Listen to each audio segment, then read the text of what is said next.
नमस्कार दोस्तों। मुझे पता है आप हमारी कहानी को अंत तक सुनते हैं, लेकिन चैनल को सब्सक्राइब नहीं करते हो। दोस्तों, हमारी न्यू चैनल है, इसलिए आपका साथ चाहिए।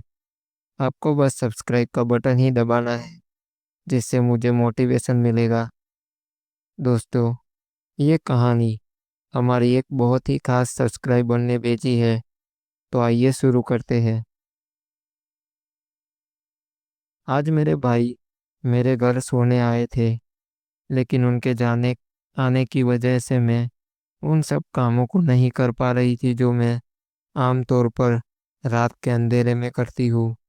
इन कामों में मुझे बहुत शांति मिलती है, लेकिन क्या मैंने कभी सोचा था कि आज रात कुछ ऐसा होगा कि मैं पसीने में भीग जाऊंगी। उन्होंने मुझसे बस 2 उंगलियों से पागल कर दिया, और अब मैं वह सब आपको बताने जा रही हूँ। मेरा नाम यामिनी है। मेरी उम्र 24 साल है। मैंने अभी तक शादी नहीं की, और मैं सोच रही थी कि शायद मैं कभी शादी नहीं करूंगी। एक बार प्यार में धोखा खाया था, और तब से मैंने प्यार करना छोड़ दिया, क्योंकि मेरे तय किया है कि मैं कभी किसी लड़के की जाल में ना आऊं। यही कारण है कि मैं शादी नहीं की। मैं एक होटल में काम करती हूँ। एक भारतीय लड़की, सुंदर, शिक्षित और स्मार्ट। मेरे शरीर और मन पर आधुनिकता का प्रभाव पड़ा है, लेकिन पिछली रात मेरे भाई के साथ जो कुछ हुआ उसके बाद सब कुछ बदल गया। अब मेरे विचार भी बदल गए। अब मुझे लगने लगा अगर कोई अच्छा लड़का मिले तो शादी कर लेनी चाहिए। पिछली रात की बात बताती हूँ।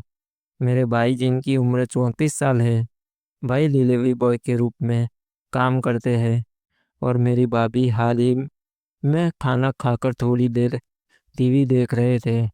फिर मैं और भाई छत पर टहलने गए।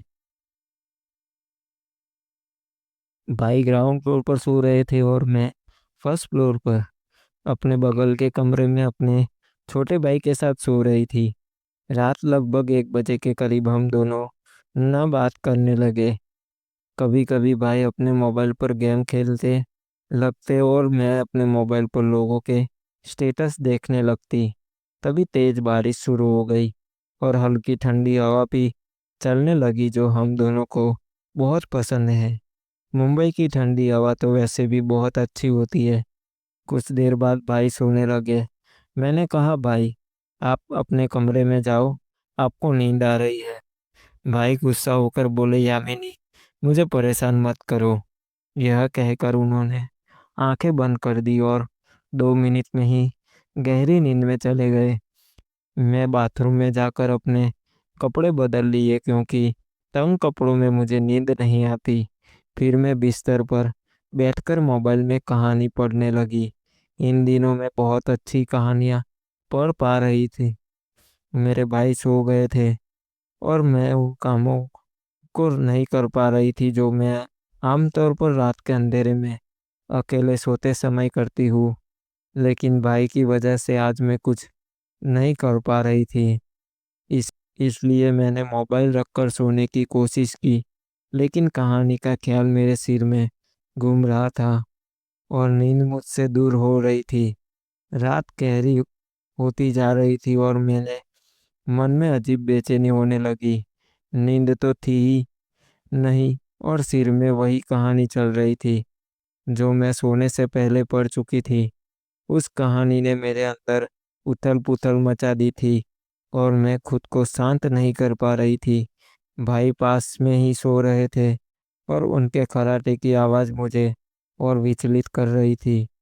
अगर वह नहीं होते तो शायद मैं खुद को इस कहानी का हिस्सा बना लेती, और वह सब काम करती जो मुझे रात के अंधेरे में अकेले करना होता है। लेकिन रात का यह अनुभव थोड़ा अलग था। मैं अपने ही विचारों में डूब गई थी। अचानक भाई ने करवट बदली और सीधे बैठ गए। मेरी आंखें अनजाने में उसी ओर चली गई, और जो मैंने देखा उसे देखकर मुझे शर्म आ गई। मेरे भाई ने करवट ली, उसके कारण कुछ ऐसा दिखाई दे रहा था जिसे देखकर मेरी स्थिति और जटिल हो गई। शर्म तो दूर की बात है, मैं अपनी नज़रें भी उनकी ओर से हटा नहीं पा रही थी। मन में एक ही अजीब सी बेचैनी चल रही थी। एक तरफ मैं खुद को नियंत्रण में रखने की कोशिश कर रही थी और दूसरी ओर मेरे अंदर की बेचैनी बढ़ती जा रही थी। सच्चाई यह है कि अब मैं खुद को सहज नहीं कर पा रही थी। हर पल ऐसा लगता था कि अगर मैं खुद को नियंत्रित नहीं कर पाती तो कुछ भी हो सकता है और इसी स्थिति से निकलना मेरे लिए असंभव हो जाएगा। मेरी धड़कन तेज हो गई और मन में डर सा आने लगा कि अगर कुछ गलत हो गया तो भाई मेरे बारे में क्या सोचेंगे? भाई की नज़रों में मैं कैसी दिखूंगी? यह सवाल मुझे और भी बेचैन कर रहा था।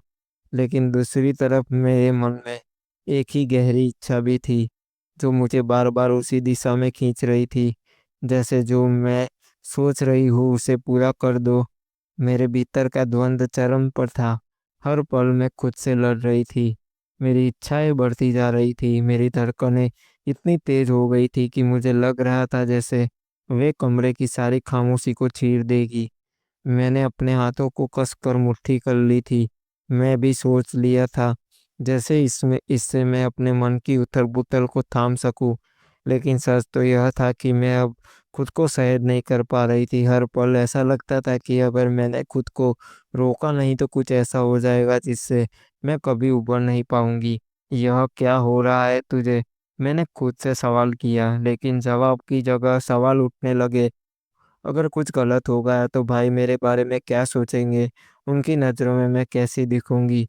यह ख्याल मेरे मन को और बेचैन कर रहा था। मैं अपने भाई को, उनके दुख को, उनकी मासूमियत को जानती थी। मेरे भीतर एक गहरी दबी हुई इच्छा थी जो मुझे बार-बार उस दिशा में खींच रही थी।